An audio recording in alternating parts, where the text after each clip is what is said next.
Dr Reena here. I'm a dental specialist and founder of RW Perio, located at 75 Harley Street. Welcome to my podcast, Life and Smile, where we talk about everything dental, lifestyle, business, and much more. Every episode, I'm joining conversation with a specialist expert in their chosen field, who give us a behind-the-scenes glimpse into their daily regime, career turning points, and an insider look at what they can't live without. As a businesswoman myself, it's so inspiring to hear how people have built their careers and shattered those glass ceilings. So let's get the conversation going. Dr. Reena here, and we're back here in the Life and Smile Harley Street recording studio. This episode of our 6th season is going to be one to take notes from, as sitting across from me is an entrepreneur renowned for sharing insights on startups, leadership, and mindset. As the co-founder of Until, the first members club and workspace for health and well-being professionals, I'm excited to welcome Vishal Amin to Life and Smile. Welcome to the podcast. Thank you. Thanks for having me on. So to start, let's start from the early years, starting out as an entrepreneur. Talk us through what was the sort of initial parts of that and then how things have progressed. Yeah, the classic playground entrepreneur, like I'm sure many people who listen to this have experienced. But growing up, parents owned corner shops, starting selling sweets, then selling tickets for events, basically learning firsthand that basically if you buy something for one and sell it for two, there's an opportunity there. Yes. And it's quite a simple framework that I've used throughout my life, right? And so, yeah, it started in London, ended up moving to the US, where I guess I learned what business really was like. Right. It wasn't about selling penny sweets for 50p. And just going through that experience of building an organization, learning what it takes in terms of work ethic, what it takes in terms of building a team, learning about how you raise investment and how you manage investment. And then, thankfully, I've also had the opportunity then to sell a couple of those businesses. And then 10 years in consulting, where you are spending a lot of time writing PowerPoint, but equally getting to meet incredible business leaders, working on challenging problems and trying to figure out, what would you do? What would you do if you were in that CEO job or in that exec role, trying to solve a problem with all of the challenges and context they have? And so, consulting was a formative part of my career, particularly the second phase where I got to work for an innovation company, which was really fascinating. Going in, speaking to an organization, figuring out what product or service they were trying to build, right. And then doing it soup to nuts, right? So starting with customer interviews all the way through to, okay, here's the product, and then how do you build it? Probably the most strange one was I spent 8 weeks learning about pregnancy and breastfeeding. Wow. Which potentially was helpful in life now. Probably wasn't when I was 29 years old. Wow. But yeah, so doing those sorts of projects and learning what it takes to build something in the world was formative to actually Until happening. It's actually where I met my co-founder as well. Amazing. And is it something that you still, that drive you had at the start, selling sweets in a corner shop, do you still have that same drive? Do you still really enjoy it as much as you did before? I mean, I think it now means much more to me. I mean, I think at that time it was all about how do you make some pocket money? Right. How do you make some money to go and buy the CD that you wanted or the game that you wanted? And I think for a large part of my career today, it has been about how do you earn money? How do you get more cash and then live the lifestyle that you think comes with that? I think towards the end of my career, as I was in the consulting world and helping big organizations think about why they exist, what's their purpose, and then as a result working with their leadership teams and trying to help them work out how their own individual purpose ties to the ambition of the organization, is when I started to reflect more on me and what I wanted to do, right. and how I wanted to spend my time. And I had that moment where I realized that despite sitting there, probably earning more money than I ever thought I was going to, having the life I probably thought I wanted, that there was something that was missing, and realizing that my purpose wasn't just being really good at business and trying to figure out where the value is, but the thing that got me really excited was when I was able to help one of my team do something they couldn't do, or help my barber set up a barber shop, which is another story. But it was in those moments that I realized, okay, actually it's about unlocking potential, and Until was born out of the vision of being able to unlock the potential of the brilliant practitioners like you and like some of the other members that we have at Until. Yeah, so tell us more. So how was Until born? Where did you get that idea from? How did it all come together? I mean, look, it came in that phase of my life when I was doing 50 things, right? I was the CEO of an upcoming consulting firm. As I said, I launched a hair salon. I was an investor in like an Airbnb rent-to-rent business. And I'd also discovered health and wellness. It's the first time I frankly could afford a PT. And so I'd got a PT and experienced the first-hand life-changing impact that, I went there because I wanted to look good on holiday. I wanted to make sure that I was well, but actually what the impact of personal training was more on my mental health. It's more about my energy. I used to go every day at 4 p.m. and so it meant I could work till 9. And in doing that, I built a really strong relationship with one of our co-founders, Dan, who's my PT, and wanted to build something in the sector and realized that the sector had its challenges and there was this opportunity to kind of create a platform to allow those practitioners to build their own businesses. I mean, as you'll know, building a business is not what they teach you in dental school. Well, they don't teach you at all. Right. And why should they, right? Yeah. Like you're there to be brilliant at what you do. Sure. But frustratingly, the way the industry works, particularly in the UK, is that as a result, you don't really get paid what you deserve, right? And so the only way for you to really to go and make a living or earn what you deserve is to build a business. Right. And then you become a business person. And, for some people that works brilliantly. For many, it doesn't, right? For many, they don't have the skills, the knowledge, the mindset. Yeah. And I guess, we wanted to build something that kind of unlocked that potential. And it started in physical space, right? Like one of the biggest barriers for a lot of the best practitioners is, not just the barriers, but the dreams, right? I want to build a space that I can be proud of, that I can have my name above the door, that I can control. And so whilst we haven't solved the name above your door element quite, what we did want to build is an environment that these practitioners could come, they could work from, they could be proud of the environment, but also they could earn a fairer share of the income. And so that's where Until came from. And look, originally it was not in the dental world. It was very much anchored in more kind of lifestyle, health and wellness. And the recent shift into the medical and dental world has been great. No, I think it's super inspiring, and I think it's when I first met you, I think it's well needed. And when I first set up, I wish I had something like that. So and the landscape of health and wellness, it's constantly evolving. And Until, I feel like, has come onto the scene as a disruptive sort of startup that's changing the actual face of health and wellness. Did you anticipate it to be so impactful, like when you first set out? What was your kind of vision? Yeah, I mean, look, it's funny. We sit there as a leadership team sometimes, and I think we had a big vision. I think the potential is now much, much bigger than we imagined. I mean, we knew we were solving a problem, and I think what we found over the last few years is just that. So we've just ended up validating a lot of the challenges we saw. And it's always quite daunting, right? Apart from Dan, obviously, none of the original team really came from a health and wellness background per se. And so, it was like these upstarts trying to do something. And I know a lot of industry experts, would meet me and be like, what are you doing? You don't really understand the model. And me being the consultant was sat there with my Excel going, yeah, but the numbers say that it should work. But now 3 years in, we've got these 3 sites, we've got 500 practitioners, which is incredible, right? Which is incredible. But as many entrepreneurs will tell you, is success breeds anxiety of more success, right? And so, it's always about, okay, we've done this. Now what can we do? Next? Now how can we unlock more practitioners? How can we help more people? And so, that's always the question. It's a shame, actually. Sometimes one of my weaknesses is celebrating the moments and taking time to take stock. But thankfully, I have a team that are good at doing that. No, I think that is so important, and so many entrepreneurs say that. You get so busy with working on what's next.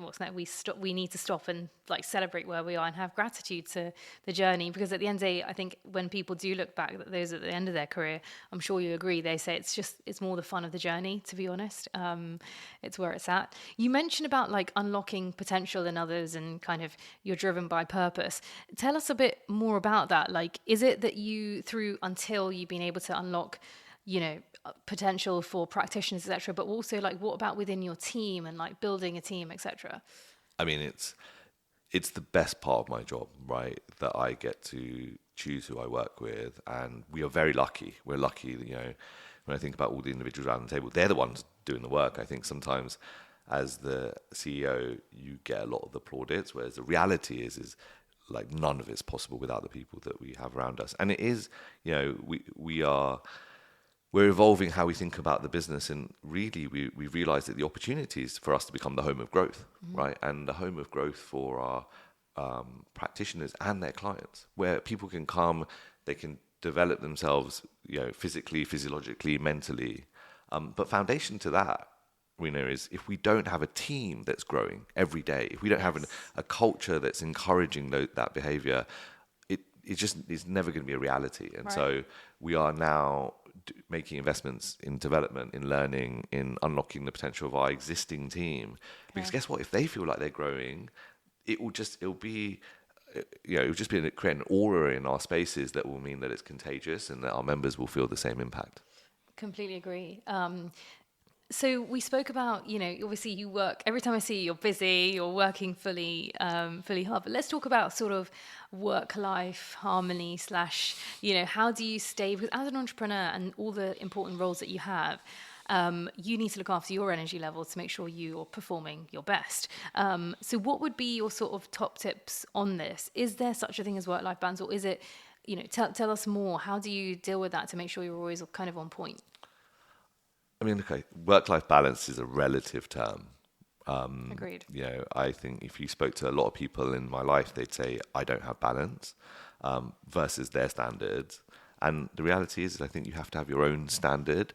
And for me, work isn't just about an income. It's not just about paying my bills. For many people, sadly, it is.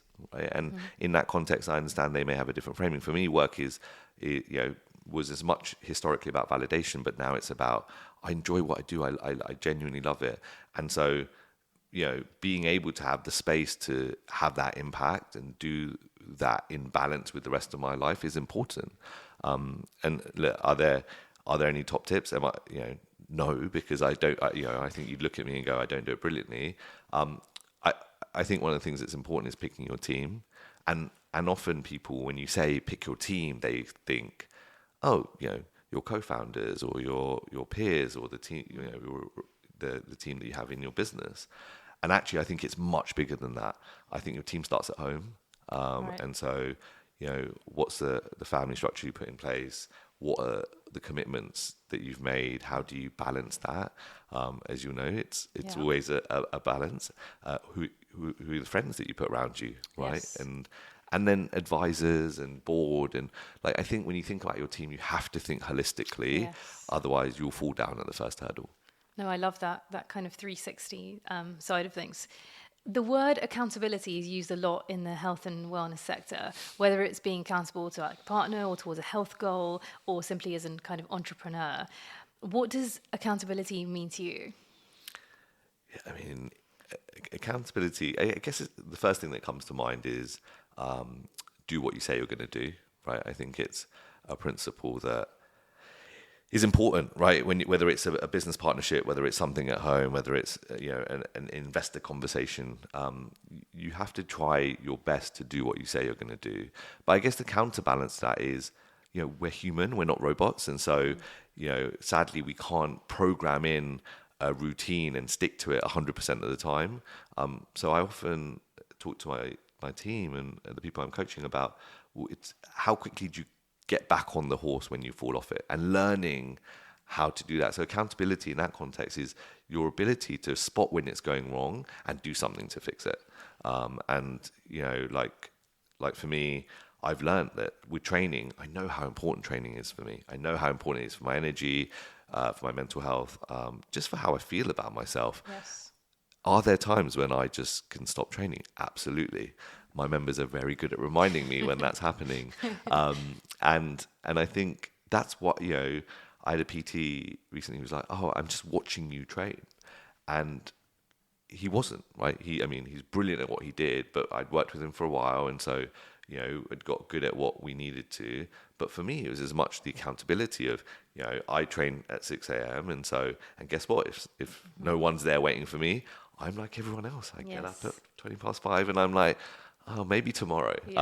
So that's what accountability looks like in my life. And I think the role of our members in a lot of people's lives is accountability, right? Exactly. You just sat there and provided me your services, and now I've got accountability to make sure I follow up, because next time I see you, it'll be pretty evident if I am not. So I think accountability is a quite important factor in the health and wellness world. Yeah, for sure. Completely agree. One of the things I really love about Until, and every time I come there, it's that collaborative community that you've sort of been able to create, and how everyone's like supporting each other, helping. You've got that essentially family. How have you been able to build such a great culture? So I would love to sit here and tell you, oh, it was all intentional, and here's the 6 steps. And the reality is the members do a lot of it themselves. We create the environment. We're very selective about who we let in. Right. And I think, as a result of that, this community has grown organically. Sure, we're going to, we run events and we find ways to integrate the community more effectively. But really, it's about selecting the right people and giving them the space to do it. And it's one of the factors that lots of people doubted about our business. Right. How are you going to have, 50 physios in one space? Commercially, it doesn't make sense. Right. Well, the reality is it doesn't make sense. I mean, PT is the iconic one, right? Because everyone thinks PTs are just a dog-eat-dog world, and they're always arguing. But the reality is when you take these practitioners and you put them in an environment, and you stop treating them like resource, and you treat them like individuals, and you allow them to build businesses which are in their specialism, not in like, oh, I'm just a PT, because guess what? They're not. Yes. When you create that, it unlocks the relationships. It means that now a couple of PTs who may have seen each other as competition see each other as collaboration, see each other as referral partners. And so I think that's been the gold that's differentiated us. Is we're not just a case of, if you came to us and said, hey, I'm just a generic PT, we'd be like, well, come back when you're not just a generic PT. And then, the way we build our spaces also contributes some element. Yes. But yeah, I'd say our members should take responsibility for the community they've built. Yeah, no, brilliant. Looking back now, like all the things you've done, what would be your advice to your younger self if you had to like turn around and give advice, or someone who also wants to take like a similar path now, but they're just early on in their career? What would be like some of the key pieces of advice you'd give them now that you've gone through all this experience? Worry less about what other people think. Right. I mean, I think, if I speak for myself, I think growing up, I spent way too much time and energy worrying about, other people and how they would interpret what I did. What would it look like if I didn't do well, or what if I didn't achieve what I'd set out to? And I think I think that's the thing, that having let go of that and worried less about it, it just allows you to just go out and do what you're brilliant at. And I think having more of that confidence early on in your career is critical. And by the way, it's the thing that often stops people from just taking action. Yes. And often it's action that delivers results, right? Like, yes. I often tell people, Until came about because it was an idea, but really I started telling people about what I was going to do. And then by telling people, it then became real, and then you'd meet people and create opportunity. And I think people underplay just how important just putting one step in front of another is. Vision is important, stating an ambition is important, but sometimes just put one foot in front of the other, take the next step, worry less about where it's going to take you, because the reality is it may take you to places that you'd never considered. Yes. And so that's often a bit of advice that I give people when they come to me and say, I've got this brilliant idea. Just get started. Yes. Don't listen to the 10 reasons that I could easily give you why it won't work. Just start and prove me wrong. Yeah. No, love it. I think it's, sometimes it's daunting when you're looking at like a massive plan. Of course, as you said, you need vision, but yeah, just take the next step and see what happens. As an entrepreneur, do you have a like typical working day? Is every day different? How does it kind of work for you? I mean, there isn't a typical day, right? You're always putting out fires, or new things pop up, new opportunities. I think for me, as I said, the staple for me is training, and I've learned that if I don't now do it first thing in the morning, it doesn't happen. And so almost every day starts in a similar vein. Right. I do nursery drop-offs. Nice. Probably 50% of the time that I'm meant to, but I try. But again, that's part of really nice. part of the daily routine to get started, and then the rest of the day is often more reactive than I'd like, but it becomes, you kind of get led by your diary, but it's always quite different. Nice. So to finish, what's to come in the health and wellness industry? Anything that should be on our radar right now? I'm probably biased when I say this. I just think there's going to be way more integration, right? Often we have people come to Until, and when we started, it was train, treat, and coach. Right. And so introducing the kind of psychotherapy, counselling, mental health, talk therapy into an environment with personal training and physio was different, right? It wasn't the done thing. And now we've extended that to medical and dental. I think the medical part fits. Lots of people can see why, can see where the market's going. I think for many, dental is still, they still don't quite understand it. In 12 months' time, it's going to be a very different story, right? I mean, everyone's talking about oral health right now. Yes. I mean, by definition, that is massively contributed. But talking about gut health, oral health is a massive driver of gut health. And so, if you look at some of the sports teams, they're already beginning to invest in this area. They can see the information. And so I think, the integration of patient pathways through the different disciplines is going to become more and more front of mind. There's going to be more data around it. There's going to be more businesses like ours facilitating it, encouraging it, and also practitioners, right? Like brilliant people like yourself who are out there going, 10 years ago, it was unheard of for a dentist to be talking about lifestyle. Yes. Right? And so, taking the work that people like yourself are doing will just promote this concept of holistic health. And also, prevention. Prevention is not a new concept. People have been talking about this kind of ideological preventative mindset for a long time. Now it's beginning to feel like it might happen. Yes. You've got people recognizing that because of modern day science, because of everything we've learned, the potential of living to 100 is very real. Yes. No one wants to live 100 years where their last 20 they're laying in a bed unhealthy, sick. Like, that's not life. And so everyone is kind of realizing that at various stages. Yes. People are realizing that when they're 25, some are realizing when they're 75, and both of them are going, oh, I should have done this 10, 15 years ago, right? And so everyone's on this kind of race to kind of catch up. Wow, lots there to digest. Final question, Vish, before I let you go. We ask all of our guests 3 things we can find on your desk or your bag as part of your sort of mini survival kit. What would you always have on you? So, I mean, I think there's the obvious things, right? That your phone and whatnot. But I think, look, I almost, the other thing I feel lost without is my headphones. Yes, I'm the same. Because without them, you just feel like you're wasting time. Yes. And so having your headphones, you just feel like you can make use of time. Any favourite headphones? You got noise cancelling? I mean, just the basic Apple ones. Any Apple, okay, fine. Anything that I can track when I lose it, because I'm terrible at those things. Okay. I always tend to have some sort of protein bar or some snack in my bag because it's busy. Yeah. Sometimes you miss lunch. Yeah. Don't tell my PT, but and you need something, and it's being around London, it's way too easy to go and get something that you probably should know you shouldn't be eating, and so having something quick and accessible. And then I guess the final thing is I guess the thing that you'll always find on me is my adapters, right? Yes, okay.